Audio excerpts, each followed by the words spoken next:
Esta imagen es una imagen de Cristo abrazado por la muerte, una imagen de una escultura que se hizo en España.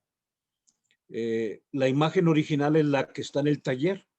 A mano izquierda se ve ese galerón o esa nave de lámina, aquellos artículos atrás propios de los artesanos o de los que tienen su taller de trabajo.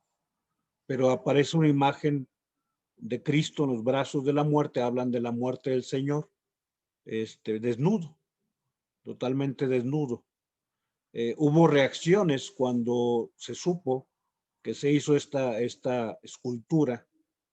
Y bueno, el artista respondió a lo que la gente empezó a manifestar contrarios a la primera expresión de la imagen. Y entonces le puso lo que se llama el paño del pudor, que ustedes ubican ya en la segunda imagen, que es la que está en medio. Pero la imagen original, voy a decirlo, aunque nos resulte incómoda, que nos provoque vergüenza, dolor, que nos lastime nuestro pudor, pues es la real. O sea, lo que está en la mano izquierda de lo que tú estás viendo fue la forma en que terminó nuestro Señor, totalmente desnudo. Y bueno, o sea, este rasgo histórico aparece en varias imágenes, como la que está al extremo derecho, en este Cristo tallado en alguna material blanco. Nuevamente una imagen totalmente desnudo. Fue lo que aconteció con nuestro Señor cuando vivió el Viernes Santo. Y bueno, reitero, me imagino el dolor de Nuestra Señora, de la Virgen María, la Madre de nuestro Señor, ver a su hijo humillado hasta el extremo de una situación como la que presentan estas fotografías.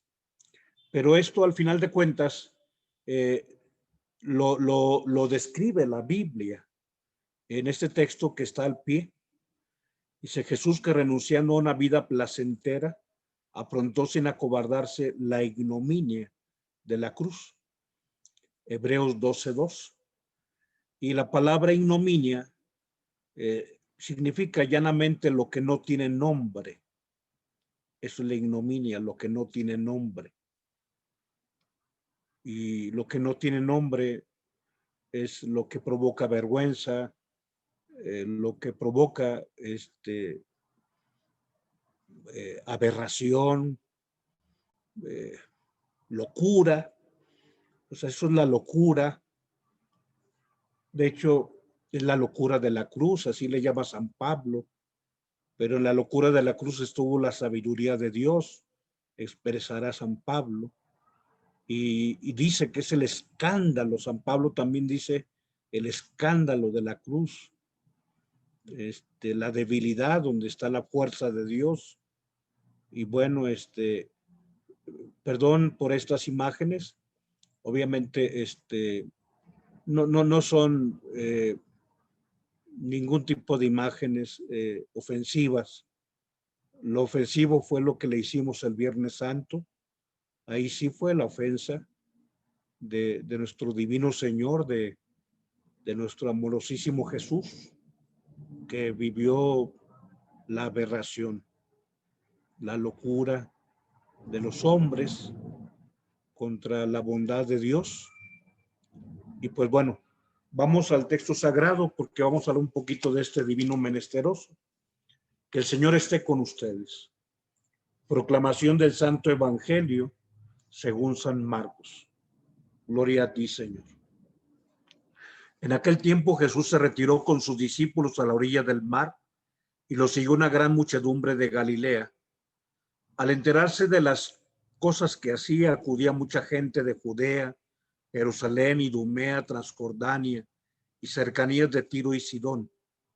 Encargó a sus discípulos que consiguieran prestada una barca porque era demasiada gente que le empujaba. Como había curado a muchos, todos los que sufrían de algo se le echaban encima para tocarlo, Los espíritus inmundos, cuando lo veían, se postraban ante él y gritaban: tú eres el Hijo de Dios. Pero él les prohibía severamente que lo diesen a conocer. Palabra del Señor. Gloria a ti, Señor Jesús. Bien, el Señor que anda pidiendo prestado una barca, nos habla de este divino menesteroso.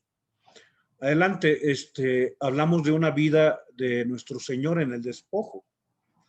Él, digamos, nació en el pesebre y murió en la cruz. Nació fuera de los caseríos, allá donde los animalitos comen y descomen, y también murió fuera del caserío, fuera de la ciudad. Se le llevó fuera. Entonces, bueno, toda su vida vivió en esa menesterosidad y así pasó su vida, pidió panes prestados para multiplicarlos, una barca. Hoy se nos narra para predicar, un cenáculo para celebrar la Pascua, instituir la Eucaristía, un borriquito que se lo piden a fulano para que le digan que el Señor lo necesita y entrar así a la ciudad santa.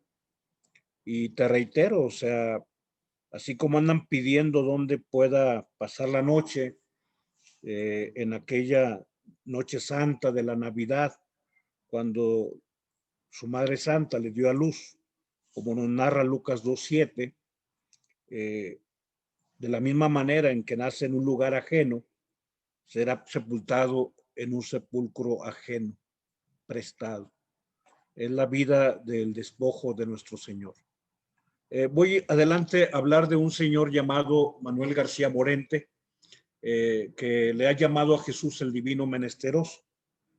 En lo personal, bueno, te narro que Héctor Berlioz, en el siglo XIX, el inicio del siglo XIX, quizá poco pudo haber imaginado que una obra tan importante de él, como es La infancia de Jesús, pudiera detonar la conversión de un gran intelectual del siglo XX, como lo fue don Manuel García Morente.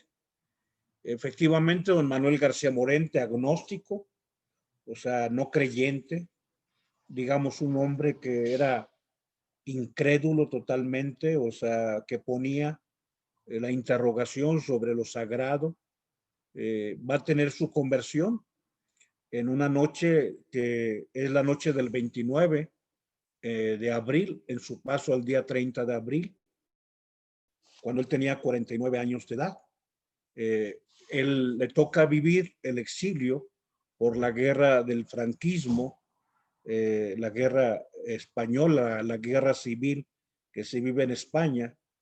Y bueno, está concretamente viviendo en París, en Francia, y una noche en que está destrozado porque le llegan noticias de la muerte de su familia que no pudo salir de España, llámese su familia de hermanos, una hermana y un hermano, mueren asesinados por el sistema de la guerra civil.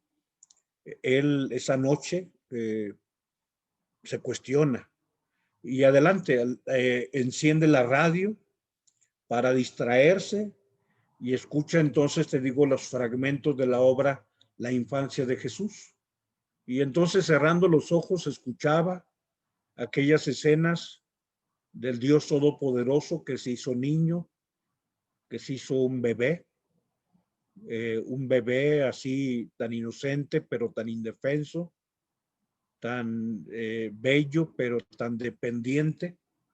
Es alguien tan dócil, pero al mismo tiempo tan delicado, y viendo con sus ojos a Jesús en lo que narraba Héctor Berlioz, entró en un estado de deliciosa paz, como él le llama. Y bueno, vino una revelación de Dios, un Dios que le habla en esa belleza de un Dios hecho niño, que ha escondido la divinidad en la humildad. Y entonces, bueno, eso hizo que su imaginación tuviera una visión intensa de encontrarse con Dios frente a él, de recrear todo lo que Dios había hecho cuando estuvo entre nosotros, incluso entregado hasta su muerte en la cruz. Y entonces dice Héctor Berlioz, dice Manuel García Morente, que esta imagen, lejos de provocar un rechazo, le abrió a la confianza y al amor a un Dios, al divino, sí, a un Dios que quiso pasar necesidad, al divino menesteroso. Y él entonces se enamoró del divino menesteroso. Adelante, hoy hablamos de ese divino menesteroso que nos invita a cooperar con él, como ya lo hemos mencionado. O sea, nosotros le hemos prestado nuestra barca, ojalá así sea y ojalá siempre lo hagamos, que cooperemos con su obra. Y hoy el Evangelio dice que encargó a sus discípulos que consiguieran prestado una barca porque había demasiado gente. Obviamente esta imagen de un Dios menesteroso va contra toda concepción humana de Dios e incluso de otras religiones, porque en las religiones el elemento descriptivo de Dios es el poder, el que todo lo puede, la omnipotencia.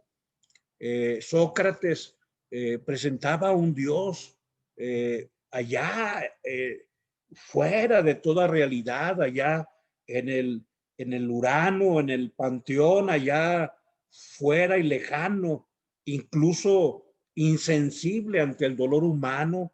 O sea, porque ¿qué le puede afectar a Dios? O sea, ¿qué le puede hacer padecer? Más bien es aquel que no padece, sino el que lo puede todo.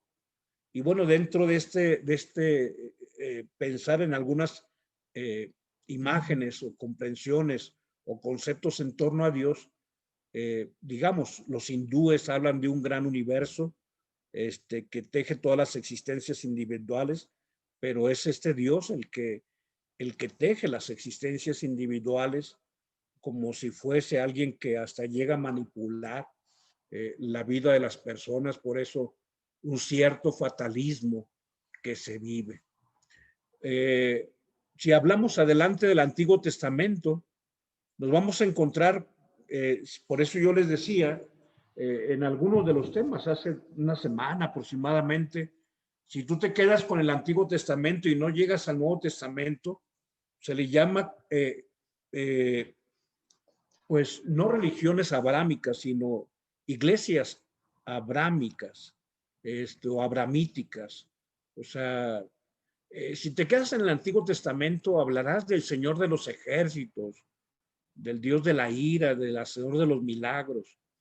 Pero en el caso de lo que el Señor nos ha mostrado y lo que nos encontramos en la revelación de nuestro Señor, dice Hans-Kurt von Balthasar, que la expresión más bella de su gloria es cuando él sirve y lava los pies a su criatura.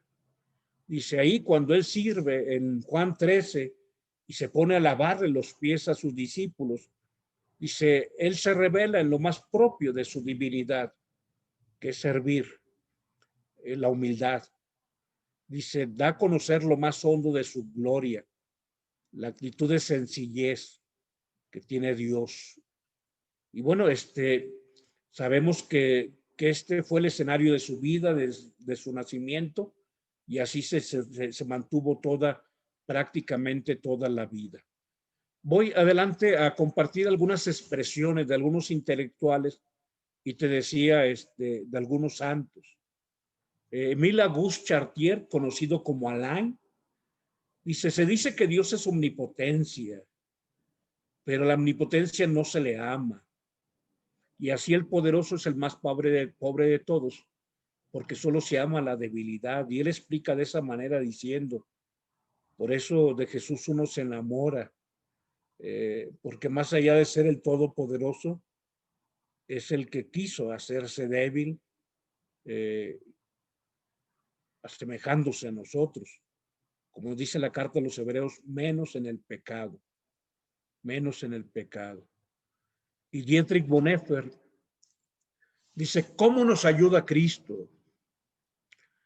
Dice, Cristo no nos ayuda con su omnipotencia, que la tiene, sino con su debilidad y con su sufrimiento.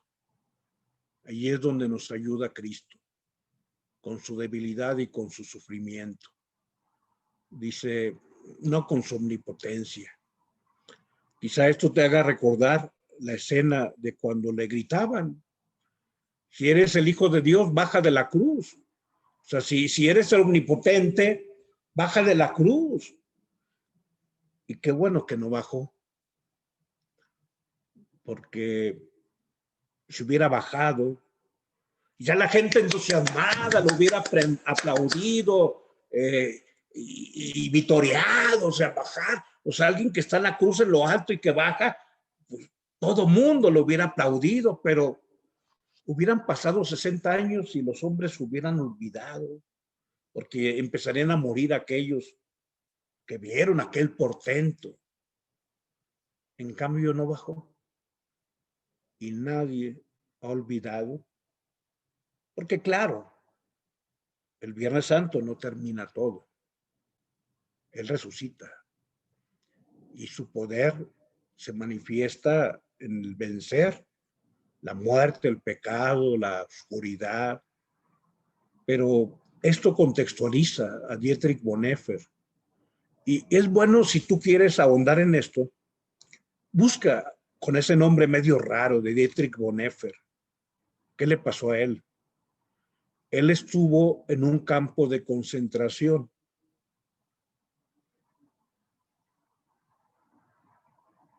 Y este hombre que estuvo en un campo de concentración, dice, Cristo nos ayuda no con su omnipotencia, sino con su debilidad. Al verlo débil lo siento cercano. Al ver lo que sufre lo siento que lo mío no le es extraño, que lo que yo vivo le es familiar a él también. Y por eso nos ayuda. Y por eso le amamos.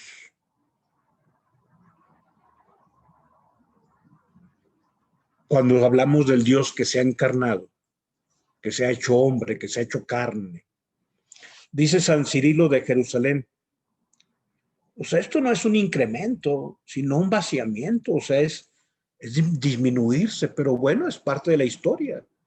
Digamos, adelante, una historia vuelta al revés, escrita al revés, sobre todo de cómo la pretende el mundo. La encarnación y la cruz se encargan de cambiar también nuestra vida.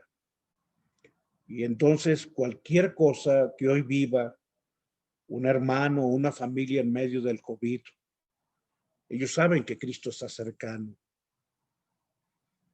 Ellos saben que no están solos. Ellos saben que ante lo que viven, Dios no les da un discurso, sino su presencia y su compañía.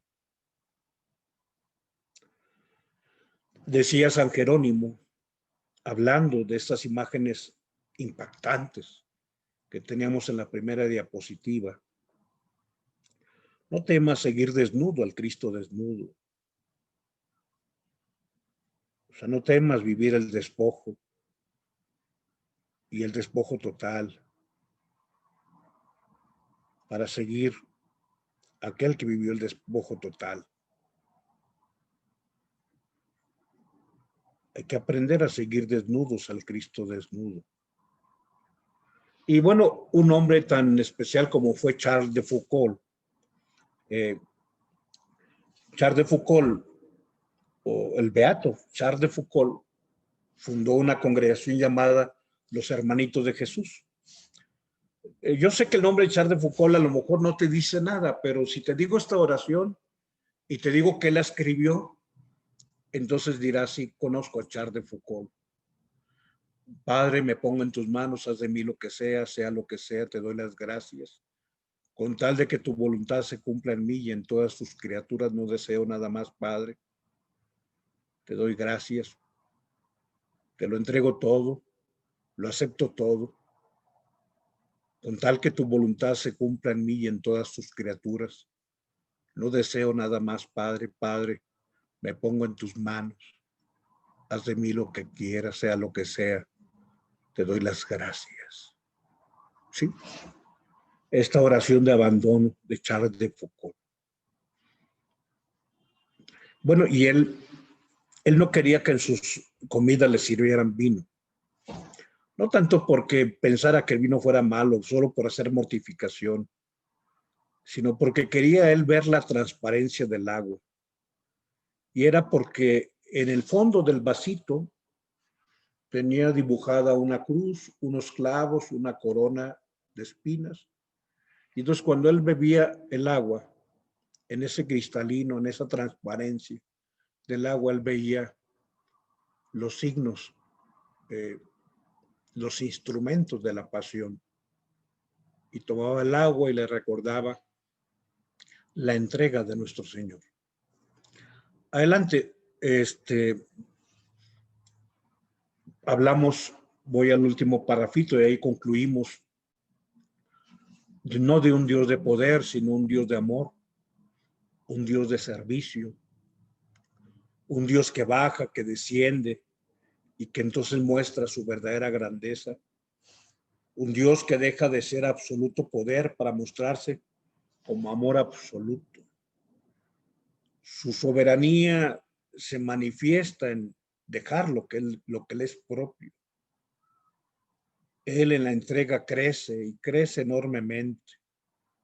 Se magnifica en su entrega. En su entrega todos nos sentimos amados. Por eso el hombre puede amarle. A Cristo le adoramos, pero a Cristo le amamos. Al divino menesteroso. Aquel que hoy nos dice, consigan una barca. Así fue su vida, pidiendo cosas prestadas. Que el Señor los bendiga en nombre del Padre, del Hijo y del Espíritu Santo. Amén.